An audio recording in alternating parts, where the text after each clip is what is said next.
Hi எல்லாருக்கும் வணக்கம். நம்ம அழகே அழகு சீரியலில் இந்த ராகவன் ராஜலக்ஷ்மி அலம்பலால் ஒருத்தருக்கு சண்டை போட்டு தீம் பார்க்கில் எதையுமே என்ஜாய் பண்ணாமல் வீட்டுக்கு திரும்புகிறாங்க. வீட்டுக்கு வந்திருக்கிற மீனா, ராஜி, கோமதி எல்லாருமே வீட்டை விட்டு சண்டை போட்டு கிளம்புறாங்க. இந்த ராகவனும் ராஜலக்ஷ்மியும் என்னென்ன பேசுனாங்க தெரிஞ்சுக்கிறதுக்கு முன்னாடி இந்த வீடியோக்கு ஒரு லைக் போட்டுக்கோங்க. ஸோ பார்த்தீங்கன்னா எல்லாருமே தீம் பார்க்குக்கு வந்துட்டாங்க. தீம் பார்க் என்ட்ரன்ஸ்லேயே ராஜலக்ஷ்மி, நான் அங்கே போய் உட்காடுறேன், பாதம்லாம் ரொம்ப குடைச்சலாக இருக்கா அப்படின்னு உட்கார, இந்த ராகவனும் எனக்கும் கால் வலிக்குது நானும் உட்காரேன்னு போய் 2 பேரும் உட்காந்துக்கிறாங்க. எல்லாருமே அவங்கள சுற்றி நிற்க, சரி நீங்கள் இங்கேயே இருந்துட்டு கால் கொஞ்சம் வலி குறைஞ்சதுக்கப்புறம் வாங்க, நாங்கள் எல்லோரும் உள்ளே போகிறோம், எதுவும் வேணும்னா சொல்லுங்க அப்படின்னு சுரேஷ் சொல்கிறாரு. உடனே இந்த ராகவனுக்கு கோவம் வந்துடுது. ராஜலக்ஷ்மி பக்கத்தில் நின்றுக்கிட்டு, ஆமாப்பா நீங்கள் எல்லாரும் உள்ளே போங்க, எங்களுக்கு ஏதாவது வேணும்னா இங்கே இருக்க வேலையாளுங்கள்கிட்ட நாங்கள் கேட்டு வாங்கிக்கிறோம் அப்படின்னு ராஜலக்ஷ்மி நக்கலாக பதில் சொன்ன உடனே நம்ம மலர், அத்தையும் மாமாவையும் நான் கூட இருந்து பார்த்துக்கிறேன், நீங்கள் போங்க அப்படின்னு அமுச்சு வைக்கிறாங்க. பாக்கியராஜும் நானும் கூட இருக்கிறேன் அப்படின்னு சொல்ல, மீனா ராகவியை நான் கூட்டிகிட்டு போகிறேன் அப்படின்னு சொல்கிறாங்க. நம்ம அழகுமதி, நானும் கூட இருக்கிறேன், நீங்கள் வேணால் போயிட்டு வாங்க அப்படின்னு சொல்ல, பார்த்திங்கன்னா நம்ம மலர், நீ போமதி நான் பார்த்துக்கிறேன் அப்படின்னு சொல்லி மலர் எல்லாரையும் அமுச்சு வச்சிடுறாங்க. இந்த நேரத்தில் கோமதி கூட நானும் இங்கே தான் இருந்துக்கிறேன் அப்படின்னு மீனா கிட்ட சொல்லிட்டு இருக்க, மீனா நீங்கள் எதுவும் பேசாதீங்க அப்புறம் பிரச்சனை வரும் அப்படின்னு சொல்லிட்டு எல்லாருமே உள்ளே போயிடுறாங்க. நம்ம மலர்கிட்ட இந்த ராஜலக்ஷ்மி, எனக்கு கொஞ்சம் தைலம் எடுத்துகிட்டு வந்திருக்க தானே, அதை தேய்ச்சி விடு அப்படின்னு சொல்கிறாங்க. நம்ம மலர் அவங்க காலை தூக்கி மடியில் வச்சு தைலம் தேய்ச்சி விட, போதுமாத்தா அப்படின்னு கேட்டால், இல்லை கொஞ்சம் பிடிச்சி விட்டால் நல்லாயிருக்கும் அப்படின்னு இன்னொரு காலையும் தூக்கி வச்சு தைலம் தேய்ச்சதோடு இல்லாமல் கால் அமுக்கி விட சொல்கிறாங்க. பக்கத்தில் இருக்கிற ராகவன், சுடுதண்ணி எடுத்துக்கொடு மலர் அப்படின்னு கேட்க, எனக்கு தைலம் தேய்ச்சி விட்டுட்டே அப்புறம் எடுத்துக்கொடு அப்படின்னு சொல்லி இந்த ராஜலக்ஷ்மி சொல்ல, நம்ம பாக்கியராஜ் நான் எடுத்து தரேன்ப்பா அப்படின்னு சொல்கிறாங்க. சுடுதண்ணி குடித்ததோடு இல்லாமல் இப்போ காஃபி எடுத்துக்கூட அப்படின்னு கேட்க, பக்கத்தில் நிற்கிற கோமதிக்கு கோவம் வருது. வந்த இடத்துல இப்படியா இந்த பிள்ளைய வேலை வாங்குவீங்க அப்படின்னு அவங்க வாய்க்குள்ளேயே முனம்பிகிட்டு இருக்காங்க. இப்போ நம்ம பாக்கியராஜ்கிட்ட மறுபடியும் காஃபி வேணும் அப்படின்னு கேட்டுக்கிட்டு இருக்காங்க. இந்த நேரத்தில் நம்ம அழகுமதி, மலரை இன்னும் காணமே அப்படின்னு வர, காலை பிடிச்சி நிற்கிற நம்ம மலரை பார்த்த உடனே மதிக்கு கோவம் வருது. இப்போ ராகவன் காஃபி வேணும்னு கேட்டதுனால நம்ம அழகுமதி கோவத்தோடு எடுக்க போக, அவள் எடுத்து கொடுக்க வேண்டாம், எனக்கு மலர் தான் எடுத்து கொடுக்கணும் அப்படின்னு இந்த ராகவன் மதி மேலே இருக்க கோவத்தில் மலர் தான் எடுத்து கொடுக்கணும் அப்படின்னு சொன்னதுனால நம்ம மலர் காலை விட்டுட்டு எடுக்க போக, என் காலை பிடிச்சி விட்டுட்டு அப்புறமா எடுத்து கொடு மலர் அப்படின்னு இந்த ராஜலக்ஷ்மி விட மாட்டேங்கிறாங்க. கோமதிக்கு பக்கத்தில் நிற்கத்தில் பயங்கர கோவம் வந்துடுது. இந்த நேரத்தில் பாக்கியராஜ், நான் எடுத்து கொடுக்குறேன் அப்படின்னு சொல்லி ஃப்ளாஸ்க் எடுத்துகிட்டு வந்து கப்பில் ஊற்றி கொடுக்குறாங்க. பேப்பர் கப்பில் ஊற்றுனதை பார்த்த உடனே, ஏன் சில்வர் கிளாஸ்லாம் எடுத்துகிட்டு வரலையா அப்படின்னு சொல்ல, அதை கழுவிக்கிட்டு இருக்கணுமே, அதனால தான் இன்றைக்கி பேப்பர் கப் எடுத்துகிட்டு வந்தேன் அப்படின்னு நம்ம மலர் சொன்ன உடனே, உனக்கு வர வர சோம்பேறித்தனம் அதிகமாகி போச்சு, எதுக்கெல்லாம் வேலை பார்க்க மாட்டேங்கிற அப்படின்னு இந்த ராஜலக்ஷ்மி சொல்ல, கோமதிக்கு கோபம் வந்துடுது. பக்கத்தில் இருக்க நம்ம அழகுமதி, உங்களுக்கு வெயிலும் ஒத்துக்க மாட்டேங்குது, ட்ராவலும் ஒத்துக்க மாட்டேங்குது, நீங்கள் பேசாமல் வீட்டில் இருந்தால் நான் உங்களாவது என்ஜாய் பண்ணுவாங்களே, அவங்களையும் கஷ்டப்படுத்திக்கிட்டு நீங்களும் இங்கே வந்து கஷ்டப்படுத்திக்கிட்டு இருக்கீங்களே அப்படின்னு நம்ம அழகுமதி சொன்ன உடனே, என்னது நாங்கள் கஷ்டப்படுத்திக்கிட்டு இருக்கோமா அப்படின்னு ராகவன் கத்துறாரு.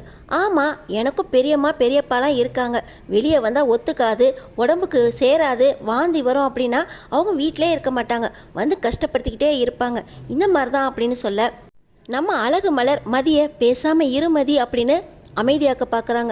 நான் என்ன தப்பாக கேட்டுட்டேன்க்கா, வந்த இடத்துல என்ஜாய் பண்ண விடாமல் குழந்தைங்க மாதிரி அவங்கள பார்த்துக்கிட்டே இருக்கிறதுக்கு ஒரு ஆள் வேணுங்கிறாங்க அப்படின்னு நம்ம அழகுமதி சொல்ல, கோவப்படுற ராகவன், டேய் பாக்கியராஜ் நீ சுரேஷை வர சொல்கிறா அப்படின்னு சொல்கிறாங்க. என்னப்பா சின்ன விஷயத்துக்கெல்லாம் அவனை கூப்பிடணுமா, நீ ஒன்றும் கூப்பிட வேண்டாம், இது சின்ன விஷயமா, நானே அவனை ஃபோன் போட்டு கூப்பிட்றேன் அப்படின்னு நேராக இந்த ராகவன் சுரேஷுக்கு கால் பண்ணிடுறாரு. அவன் பொண்டாட்டியை வந்து அவனே கேள்வி கேட்கட்டும், இவெல்லாம் என்னத்தை காலேஜில் போய் ப்ரொஃபஸராக பாடம் எடுப்பா, என்னத்தை எடுப்பா, இவ பெரியவங்களை மதிக்காதீங்க, காலில் தூக்கி போட்டு மிதிங்க, இப்படி தானே எடுப்பா அப்படின்னு ராஜலக்ஷ்மி ராகவனும் இந்த அழகுமதியை திட்ட, இந்த பொண்ணு பேசுறதுல என்ன தப்பு இருக்குது, வந்ததுலேருந்து முடியலன்னா நீங்கள் வீட்டிலே இருந்திருக்க வேண்டியது தானே, நானும் பார்த்துக்கிட்டு தானே இருக்கேன், வந்ததுலேருந்து இந்த பிள்ளைய காஃபி எடுத்துக்கூட, தைலம் தேயி, சுடுதண்ணி எடுத்துக்கூட அப்படின்னு ஆயா வேலை தானே பார்க்க வச்சுக்கிட்டு இருக்கீங்க அப்படின்னு சொல்கிறாங்க. போது நிறுத்துமா, சின்ன பசங்களோட கூத்தடிக்கிறது, அதுங்களுக்கு சரிசமமாக ஆடுறது, வயசுக்கு ஏற்ற பக்குவம் இருக்கா உங்ககிட்ட? நாங்கள் எங்கள் மருமக கிட்ட பேசிக்கிட்டு இருக்கோம், இதுக்கும் உங்களுக்கு ஏதாவது சம்மந்தம் இருக்கா? வேலையை பார்த்துட்டு போமா அப்படின்னு கோமதியை இந்த ராகவன் வாய்க்கு வந்தபடி பேச மனசு ஒடிஞ்சு போய் கோமதி அங்கேருந்து போக நம்ம அழகுமதி மன்னிச்சிருங்கம்மா அப்படின்னு கோமதி கையை பிடிக்கிறாங்க. ஆனாலும் அவங்க அங்கேருந்து போக பாக்கியராஜ் பின்னாடியே போய் நான் வாய் பேசியிருக்க கூடாதுதான்ப்பா, வந்த விருந்தாளியா நான் பாட்டு அமைதியாக இருந்திருக்கணும் அப்படின்னு அவங்க ஒடிஞ்சு போய் பேச எங்கள் அப்பா அம்மா இப்படி தான் பேசுவாங்க, மன்னிச்சிருங்கம்மா, அவங்களுக்கு பதிலாக நான் மன்னிப்பு கேட்டுக்கிறேன் அப்படின்னு சொல்ல நான் கொஞ்ச நேரம் தனியாக இருக்கணும் அப்படின்னு சொல்லி அவங்க ஒரு ஓரமாக போய் உட்காந்து கண் கலங்கிட்டு இருக்காங்க. இந்த நேரத்தில் தான் செந்தில் அங்கே வந்துடுறாரு. செந்தில பார்த்த கோமதி, என்னடா இங்கே வந்திருக்க, எதுவும் பிரச்சனையா அப்படின்னு கேட்க, எங்க மீனா உக்கானா, அவள் எதுவும் சொல்லலையா? அவளே நம்பியிருக்க மாட்டா நான் வருவேன்னு, தனியாக விட்டுட்டு அவள் எங்கே போனா? இல்லடா உள்ளதான் போயிருக்கா அப்படின்னு இந்த கோமதி சமாளிச்சுக்கிட்டு இருக்க. இன்னொரு பக்கம் கதிருக்கு ராஜி ஃபோன் பண்ணி, எங்கே இருக்க, வீடியோ காலில் வா, நீ பண்ணுறது எதுவுமே சரியில்லை அப்படின்னு சொல்ல, நான் குன்னக்குடியில் தான் இருக்கேன், ட்ரைவ் பண்ணிக்கிட்டு இருக்கேன் அப்படின்னு அவர் ஃபோனை கட் பண்ணிடுறாரு. இவன் வர வர என்கிட்ட ரொம்ப பொய்யா சொல்கிறான் அப்படின்னு ராஜி மீனா கிட்ட சொல்ல, வந்த இடத்துல ட்ரிப்பை என்ஜாய் பண்ணு, வீட்டுக்கு போய் அதெல்லாம் பார்த்துக்கலாம் அப்படின்னு மீனா சொல்லிட்டு ராகவியை பார்த்துக்க போகிறாங்க. இன்னொரு பக்கம் ராகவன் ஃபோன் போட்டு சுரேஷை வர சொன்னதுனால சுரேஷ் வந்துக்கிட்டு இருக்கும்போது பாக்கியராஜ் தனியாக சுரேஷை பார்த்து, சுரேஷ் நீ அங்கே வராதடா அப்படின்னு சொல்கிறாங்க. என்னாச்சு அப்படின்னு கேட்க, அழகுமதி சரியாக தான் பேசினா, ஆனால் அவள் பேசிட்டானே உங்ககிட்ட கம்ப்ளைண்ட் பண்ணி உன்னை திட்ட வைக்கிறதுக்காக தான் வர சொல்கிறாங்க அப்படின்னு சொல்ல, இவள் வந்த இடத்துல வாயை வச்சுட்டு சும்மாவே இருக்க மாட்டாளா, அம்மா அப்பா கிட்ட எதுக்கு பேசுகிறா, அவள் நியாயமாக தாண்டா பேசினா, அவங்க தான் ரொம்ப பண்ணிக்கிட்டு இருக்காங்க அப்படின்னு நம்ம சுரேஷ் கிட்ட பாக்கியராஜ் சொல்ல, நான் வராமல் இருந்தால் ரொம்ப பிரச்சனையாயிருமே அப்படின்னு சுரேஷ் கேட்குறாரு. இல்லைடா முக்கியமான கால் வந்திருக்கு அப்படின்னு நீ சொல்லிடு, நான் பார்த்துக்கிறேன் அப்படின்னு சுரேஷை வரவிடாமல் சொல்லிட்டு பாக்கியராஜ் அங்கேருந்து கிளம்பி ராகவன் கிட்டேயே மறுபடியும் போயிடுறாரு. இன்னொரு பக்கம் பார்த்தீங்கன்னா செந்தில் இந்த கோமதி கிட்ட, நீ ஏமா தனியாக உட்காந்துருக்க, இந்த மீனாவும் ராஜி எங்கே தான் போனாங்க அப்படின்னு கேட்க, கண் கலங்கி இருக்கிற கோமதியை பார்த்து, நான் வாயை வச்சுட்டு சும்மா இருந்திருக்கணும்டா, அவங்க மருமகளை அவங்க வேலை வாங்குறத பார்த்து நான் கொஞ்சம் பேசிட்டேன், நீ எதுக்கு எங்கள் வீட்டு விஷயத்தில் தலையிடுறா அப்படின்னு மூஞ்சில் அடித்த மாதிரி பதில் சொல்லிட்டாரா அப்படின்னு கண் கலங்கி இருக்கிற கோமதியை பார்த்த உடனே செந்திலுக்கு கோபம் வந்துடுது. நாங்கள் என்ன வக்கத்தா இருக்கோம், இவங்க வீட்டில் வந்து நாங்கள் தங்கியிருக்கோம் அப்படின்னாக்கா இவங்க என்ன வேணால் பேசுவாங்களா, இவங்கள நாக்கு பிடிங்கிருக்க மாதிரி நான் 4 கேள்வி கேட்குறேன், இதெல்லாம் பார்த்துட்டு மீனா சும்மாவா இருந்தா அப்படின்னு செந்தில் ரொம்பவே கோவப்பட நம்ம அழகு மலர் அங்கே வந்துடுறாங்க. என்னை மன்னிச்சிருங்கம்மா அப்படின்னு சொல்ல, நான் சொன்னேன்ல இந்த பொண்ணு தாண்டா, இவளும் மீனா ராஜி மாதிரி ரொம்ப நல்ல பொண்ணு, இந்த பொண்ணுக்காக பேசினேன், அவங்க தான் தப்பாக எடுத்துக்கிட்டாங்க, நான் வந்த இடத்துல வாயை மூடிட்டு இருந்திருக்கணும் அப்படின்னு சொல்ல, இவங்களை நறுக்க 4 கேள்வி கேட்டுட்டு நம்ம இப்பயே கிளம்பணும் அப்படின்னு செந்தில் கோவப்பட, இல்லைடா வந்த இடத்துல சண்டை போட்டு கிளம்பணும்னு இருக்க வேண்டாம், அப்பயே மீனா சொன்னான் நம்ம அம்மா பாட்டு வெளியே தங்கியிருக்கலாம் அப்படின்னு, நான் தான் சொந்தம் விட்டு போயிடக்கூடாது அப்படின்னு இங்கே வந்து தங்கிட்டேன், நான் இனிமேல் வாய்க்கு ஜிப்பு போட்டுக்கிறேன், ஒரு வார்த்தையும் பேச மாட்டேன், எல்லாருக்கிட்டையும் சொல்லிவிட்டு சாயந்தரம் கிளம்புவோம் அப்படின்னு கோமதி சொல்ல, என்னை மன்னிச்சிருங்கம்மா அப்படின்னு மறுபடியும் மலர் சொல்ல, நீ எதுக்குமா மன்னிப்பு கேட்குற, நாங்கள் அப்படிலாம் அவசரமாக கிளம்பி போயிட மாட்டோம், இவனை நான் சமாளிச்சுக்கிறேம்மா, நீ போமா, உன்னை தேட போகிறாங்க அப்படின்னு மலரை அமுச்சு வைக்கிறாங்க கோமதி. இந்த நேரத்தில் தான் மீனாவும் வந்துடுறாங்க. மீனாவை பார்த்த உடனே செந்தில், அம்மாவை இப்படி பேசி உங்கள் மாமா கோவப்படுத்தியிருக்காரு, நீ அமைதியாக இருக்கா அப்படின்னு அவர் கேட்க, எங்கள் அத்தையை கேள்வி கேட்குறக்கு அவர் யார், நான் அவரை கேட்குறேன் அப்படின்னு சொல்லி மீனாவும் ராஜியும் ஒன்றா சேர்ந்து கோமதியையும் செந்திலையும் கூட்டிக்கிட்டு ராகவன் கிட்ட வராங்க.